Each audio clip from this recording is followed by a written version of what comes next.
SD, unit kerja SD Negeri 3 Kecamatan Kabupaten Kabupaten Ciamis. Saya adalah kepala sekolah dari saudari Nia. Pada kesempatan kali ini ada beberapa pertanyaan yang ingin saya ajukan, Bu. Baik, silakan Bu. Begini, Bu, selama ini bagaimana Ibu dapat mengidentifikasi kasus-kasus yang merupakan dilema etika atau rujukan moral? Ya, terima kasih atas pertanyaannya. Gampang susah sih cara menjawabnya karena ini menyangkut bagaimana seorang kepala sekolah, seorang leader akan memutuskan suatu permasalahan atau solusi yang muncul tiba-tiba di sembarangan. Tentunya melalui kasus-kasus yang teridentifikasi tadi mengenai rujukan dilema etika dan rujukan moral, ada tahap-tahap tertentu tidak langsung kita menjudge atau kita memutuskan secara egois kepentingan kepala sekolah. Yang penting lihat dulu gaya style kepala sekolah. Dia kemana akan berdemokrasi? Nah itu akan berbeda-beda. Sekarang kita akan coba menjawab dari tadi mengenai dilema etika atau rujukan moral yang tentunya secara general teman-teman semuanya saja. Untuk mengidentifikasi kasus-kasus yang merupakan dilema etika atau rujukan moral, tentunya kita harus melalui analisis atau evaluasi atau kita mencari data-data di luar, nah, data-data di luar apakah ini benar atau tidak. Jangan hanya cuma itu obrolan dari luar atau bagaimana sehingga datanya tidak valid. Yaitu maka kasus-kasus ini harus hati-hati sebagai seorang kepala sekolah untuk memutuskannya. Karena ini sangat merupakan dilema itu, jadi harus memilih antara dua pilihan, di mana kedua pilihan itu secara moral benar tapi bertentangan. Ada situasi di mana kita seorang harus membuat keputusan di kondisi tersebut antara benar atau salah. Nah itu yang bertentangan dengan moral di lingkungan kepala sekolah. Ditilai secara hati nurani itu benar, bertentangan dengan apa yang sudah ada aturannya, ada dasarnya, ada ketentuan mengatur di sekolah kami. Tentunya itu harus terpenuhi. Itu merupakan dilema, dan itu kebingungan kita memilih antara dua pilihan mana yang akan diputuskan. Maka itu harus hati-hati. Cukup bermakna. Terima kasih, Bu, jawabannya luar biasa sekali ya. Lalu bagaimana Ibu menjalankan pengambilan keputusan di sekolah Ibu, terutama untuk kasus-kasus di mana ada dua kepentingan yang sama-sama benar atau sama-sama mengandung nilai kelanjutan? Itu tadi mungkin yang dikatakan oleh ibunya, ada dilema etika, ada rujukan. Nah itu dua-duanya mungkin merupakan dilema. Tadi dilema itu bingung bagaimana kita memutuskan, bagaimana kita mengambil solusi. Yang pertama secara hati nurani memang benar, tapi bertentangan dengan apa yang kita ada di sekolah atau yang kita lakukan di sekolah.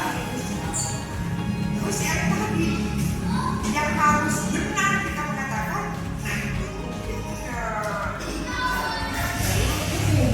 Dimana seseorang yang sudah diputuskan hukum karena melanggar, nah itu kita harus terima. Itu benar kan menurut hukum. Itu kita tidak bisa mengapa-apain lagi kalau memang pelanggaran itu sudah sangat jauh, sudah sangat direktif, tidak bisa diantisipasi oleh kami solusinya yang sekolah. Itu hukumlah yang memutuskan. Itu mungkin benar atau salahnya ada di pihak itu karena memang pelanggarannya atau dilemanya antara benar dan salah. Tapi kalau tadi bersinggungan dengan nurani, di mana kita ada nurani menimbang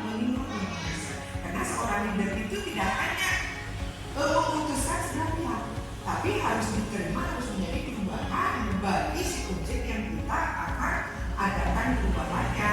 Tadi kita mencari solusi supaya mengurangi sedikit emisi. Jawaban yang luar biasa sekali ya Bu. Lanjut ke pertanyaan berikutnya ya. Langkah-langkah atau prosedur seperti apa yang biasa dilakukan selama ini?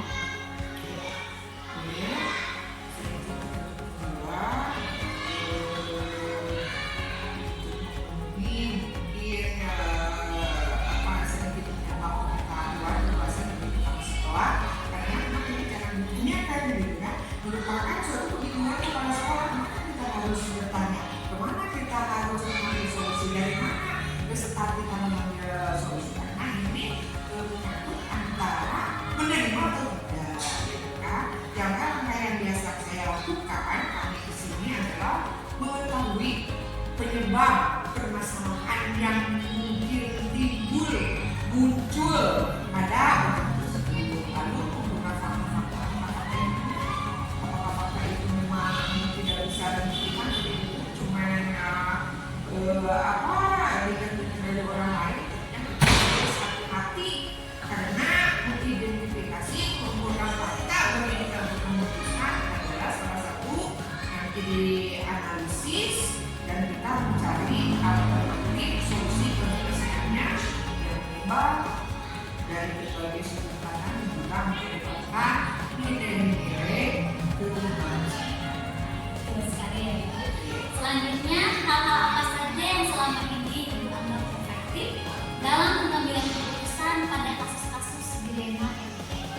Ya, tadi sudah dikatakan dari yang pertama adalah yang terpenting mengedepankan nilai-nilai kebijakan. Dari mana nilai-nilai kebijakan itu kita tadi kan menunjukkan fakta, kasus, terus mengidentifikasi apakah ini betul, apa salah sesuai fakta dan hasil identifikasi dari permasalahan yang muncul. Nanti kita menentukan solusi yang baik, yang terbaik dari yang baik. Jadi bukan hanya terbaik untuk salah satu pihak, kita harus menerima sehingga semua pihak pengambilan keputusan itu dapat berdiskusi, sehingga diperlukan dari komunikasi dengan pihak, diskusi atau saran katanya kita terima, kita duduk, lalu mengingat, menimbang, lalu memutuskan secara berkelanjutan. Selanjutnya, hal-hal apa saja yang selama ini merupakan tantangan dalam pengambilan keputusan pada kasus-kasus dilema etika yang pernah Ibu rasakan? Nah, pertanyaan yang memang diantaranya nanti ini yang lain di seorang pemimpin, seorang leader yang sedang apa ini itu diantaranya itu perubahan untuk leadership. Leadership tentu tidak akan bisa disamakan karena ideal masing-masing. Ada yang mungkin ada sesuatu karakteristik orang tersebut. Nah, di sini karena yang dalam keputusan itu yang dibuat itu tadi juga sudah diutarakan harus disetujui bersama, harus bisa bermanfaat keputusan itu dengan sebijak-bijaknya untuk bersama, tidak merugikan salah satu. Karena hati sangat kuat, itu diperlukan kehati-hatian. Kemudian, apakah Ibu memiliki sebuah tata kelola atau jadwal tertentu dalam sebuah penyelesaian kasus dilema etika? Apakah Ibu langsung menyelesaikan di tempat atau memiliki sebuah jadwal untuk menyelesaikannya? Bentuk atau prosedur apa yang Ibu jalankan? Ya, untuk menjawab pertanyaan ini saya tidak itu dalam penyelesaian sebuah kasus dilema etika atau rujukan moral, ya rujukan moral. Namun dilihat dulu dari kasus apakah memerlukan penyelesaian yang menyita waktu, memerlukan waktu yang sangat lama atau panjang, atau atau memang seketika kita 1, 2 hari, 3 hari bisa selesai masalah tersebut, itu tergantung dari permasalahan yang muncul. Berat tidaknya permasalahan itu biasanya saya musyawarahkan dengan ibu bapak guru yang ada di sini. Mungkin ibunya juga saya sangat terbuka kalau termasuk kepemimpinan. Mungkin kalau saya dia campuran lah, demokratisnya ada, otoriternya ada, jadi tidak hanya satu pemihak. Maka kita harus dicampurkan karena kita tidak bisa memimpin ada salah satu ya. Nah itu jadi saya disarankan dengan guru-guru. Saran pandangannya sangat kita terima dan kita usahakan menerima eksekutif solusi. Iya, betul sekali Bu, jawabannya luar biasa sekali ya Ibu. Dan selanjutnya, adakah seseorang atau faktor-faktor apa yang selama ini mempermudah atau membantu Ibu dalam pengambilan keputusan dalam kasus-kasus dilema ini? Faktor-faktor apa? Tentunya mungkin yang membantu ya, baik ini kemudian antara rekan guru, terus yang ada di sekolah. Nah itu karena kita merupakan suatu komunitas di salah satu sekolah, yang perlu dilibatkan adalah elemen yang ada di sekolah, baik tenaga pendidik, kependidikannya, terus kan ada berbagai macam namanya saran pandang. Semua saran kita tahu kita diskusikan mana yang terbaik untuk semuanya, jangan sampai merugikan atau saran guru. Itu kira-kira. Dari semua hal yang telah disampaikan, kira-kira pelajaran apa yang dapat Ibu petik dari pengambilan Ibu dalam pengambilan keputusan dilema ini? Jadi pembelajaran yang saya ambil khususnya di sekolah kami setiap mengambil keputusan adalah tantangan. Tadi juga kan judulnya dilema. Nah itu dilema itu sangat membutuhkan kepekaan, karena kita bisa memutuskan itu harus bermanfaat bagi semua. Nah itu tantangan bagi kami dalam berpemimpinan selama ini, memutuskan kebijakan, memutuskan kebajikan untuk semua yang ada di sekolah kami, khususnya guru-guru. Nah itu suatu pembelajaran, kami juga siap belajar sama-sama dengan semua guru, karena bukan makhluk yang sempurna, itu ada thick and thin, saling memberi, saling menerima. Namun bagaimana keputusan yang harus diambil, walaupun itu berat, walaupun itu bingung, kita harus bisa mempertimbangkan, harus bisa memutuskan yang makan. Nah tadi juga berdasarkan analisis fakta dan juga identifikasi yang kiranya sudah terkumpul, nanti kita tinggal memutuskan musyawarah dengan tenaga pendidik untuk menghasilkan keputusan yang sebijak. Betul sekali ya. Alhamdulillah sudah selesai pertanyaan yang ingin saya ajukan kepada Ibu. Terima kasih Ibu telah berbagi pengalaman dalam pengambilan keputusan sebagai seorang pimpinan di sekolah. Tentunya itu sangat bermanfaat bagi saya yang sedang belajar. Sekali lagi terima kasih ya Bu atas jawaban dan juga kerjaannya di wawancara. Sama-sama ya, mudah-mudahan apa yang masyarakat jawaban kita satu-satunya referensi dari kami sebagai kepala sekolah, mungkin banyak referensi lain yang mendukung terhadap tema ini. Kedua, mudah-mudahan apa yang disampaikan oleh Ibu tadi mudah-mudahan salah satunya sedikit menambah nanti di mana pembicaraan kalian akan menjadi atau pembicaraan ini merupakan ya. Terima kasih, semoga sukses selalu apa yang diciptakan. Terima kasih Bu. Ya, sama-sama. Assalamualaikum Bu. Waalaikumsalam Bu Nia. Apa kabarnya hari ini? Baik, alhamdulillah. Bagaimana kabar Ibu Nia sendiri? Alhamdulillah luar biasa baik sekali. Alhamdulillah. Baik Bu, pada kesempatan kali ini saya ingin bertanya kepada Ibu mengenai keputusan yang pernah Ibu lakukan sebagai pimpinan di sekolah Ibu. Ada beberapa pertanyaan yang ingin saya ajukan. Begini Bu, selama ini bagaimana Ibu dapat mengidentifikasi kasus-kasus yang merupakan dilema etika atau bujukan moral? Baiklah Bu Nia, selama saya mengemban tugas sebagai kepala sekolah ya Bu ya di SD Negeri 2 Sinangherang, tentu saja dalam mengidentifikasi kasus-kasus itu saya harus bisa membedakan ya Bu, bagaimana kasus yang termasuk dilema etika maupun kasus yang termasuk rujukan moral. Nah, di sini saya harus membedakan kalau kasus dilema etika itu adalah kasus di mana kasus itu keduanya sama-sama benar, Bu. Nah, yang untuk rujukan moral, kasus itu di mana yang benar melawan yang salah. Baik Bu, kemudian bagaimana Ibu menjalankan pengambilan keputusan di sekolah Ibu, terutama untuk kasus-kasus di mana ada dua kepentingan yang sama-sama benar atau sama-sama mengandung nilai kebajikan?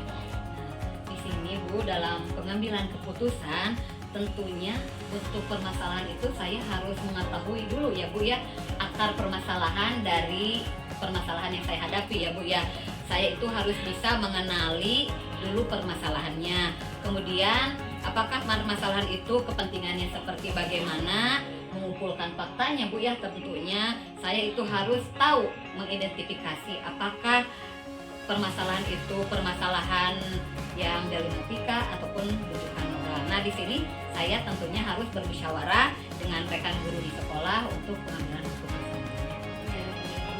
Lalu langkah-langkah atau prosedur seperti apa yang biasa Ibu lakukan selama ini? Nah, seperti tadi saya katakan Bu ya, dalam penyelesaian masalah itu ada langkah-langkah yang harus saya tempuh. Yang pertama, saya harus mengetahui dulu akar permasalahannya. Kemudian saya harus mengumpulkan fakta dari permasalahan yang saya hadapi. Kemudian saya menganalisis dan mencari solusi atau alternatif solusi untuk pemecahan masalah itu. Yang terutama di sini saya harus mengambil keputusan itu berdasarkan dari nilai-nilai kebajikan. Ya, luar biasa sekali ya Bu. Kemudian hal-hal apa saja yang selama ini Ibu anggap efektif dalam pengambilan keputusan pada kasus-kasus dilema etika? Di sini yang saya anggap paling efektif Bu ya dalam pengambilan keputusan dilema etika ini, saya harus mengidentifikasi kasus itu terlebih dahulu. Kemudian saya harus melihat apakah pengambilan keputusan yang saya lakukan itu bersama rekan-rekan itu harus bijaksana dan harus tidak merugikan semua pihak. Di sini saya mengambil itu keputusan tentunya komunikasi terjalin dengan baik dengan rekan-rekan di sekolah. Kemudian hal-hal apa saja yang selama ini merupakan tantangan dalam pengambilan keputusan pada kasus-kasus dilema etika? Dalam pengambilan keputusan dilema etika Bu, tantangan yang saya hadapi tentunya saya itu harus bisa klop dengan rekan guru ya di sana, karena keputusan yang saya ambil itu tidak bisa saya tentukan sendiri, tapi harus disetujui oleh bersama dengan rekan-rekan Bu, sehingga baru saya bisa memutuskan apakah permasalahan itu bisa diselesaikan atau apakah Ibu memiliki sebuah tata kelola atau jadwal tertentu dalam sebuah penyelesaian kasus dilema etika? Apakah Ibu langsung menyelesaikan di tempat atau memiliki sebuah jadwal untuk menyelesaikannya, bentuk atau prosedur seperti apa yang Ibu jalankan? sebenarnya Bu saya tidak memiliki jadwal khusus ya Bu ya, karena kalau permasalahan itu kan datangnya tidak tentu, penyelesaiannya juga tidak tentu ya Bu, ada yang bisa diselesaikan dengan mudah atau mungkin permasalahannya itu memang mempunyai pemikiran yang harus lebih mendalam ketika menyelesaikannya. Di sini yang utama ketika saya menyelesaikan kasus ini, intinya semua kasus yang dihadapi harus diselesaikan dengan kesepakatan, dengan permusyawarahan, dan intinya keputusan yang diambil itu tidak merugikan semua. Bu, adakah seseorang atau faktor-faktor apa yang selama ini mempermudah atau membantu Ibu dalam pengambilan keputusan di kasus-kasus dilema etika? Tentu Bu, karena keputusan itu saya kan tidak bisa mengambil sendiri Bu ya, harus dipertimbangkan, dimusyawarahkan. Yang pertama Bu, itu tentunya rekan guru di sekolah saya yang sangat membantu saya dalam pengambilan keputusan. Selanjutnya Bu, apabila saya dan guru-guru masih belum bisa memutuskan, saya juga akan meminta bantuan atau sharing dengan komite, bisa juga dengan pengawas sekolah atau dengan Pak Korwas, seperti itu. Yang penting yang berkaitan dengan pendidikan, apabila tidak bertentangan, saya akan melakukan musyawarah dalam pengambilan keputusan. Baik, sangat luar biasa sekali ya jawaban dari kepala sekolah ini. Nah, dari semua hal yang telah disampaikan, pembelajaran apa yang dapat Ibu petik dari pengalaman Ibu mengambil keputusan dilema etika?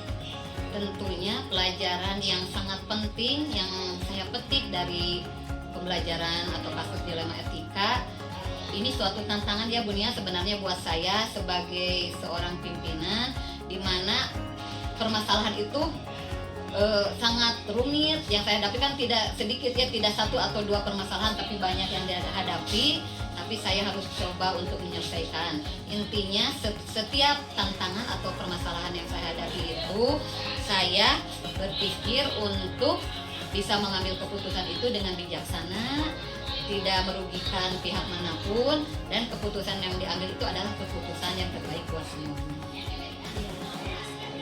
Bu, terima kasih atas jawaban-jawaban yang telah Ibu berikan. Terima kasih juga atas waktunya serta Sama-sama. pengalamannya, telah berbagi pengalaman maupun waktunya dalam pengambilan keputusan sebagai seorang pimpinan di sekolah.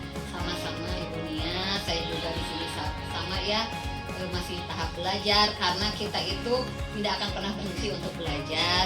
Saya doakan juga Ibu Nia bisa mengikuti kegiatan pendidikan di penggerak ini dari awal sampai akhir, tidak ada hambatan, lancar, sukses selalu buat Ibu Nia. Amin, Allahumma amin. Terima kasih Sama-sama, ya Bu. Ibu. Assalamualaikum warahmatullahi wabarakatuh. Waalaikumsalam warahmatullahi wabarakatuh.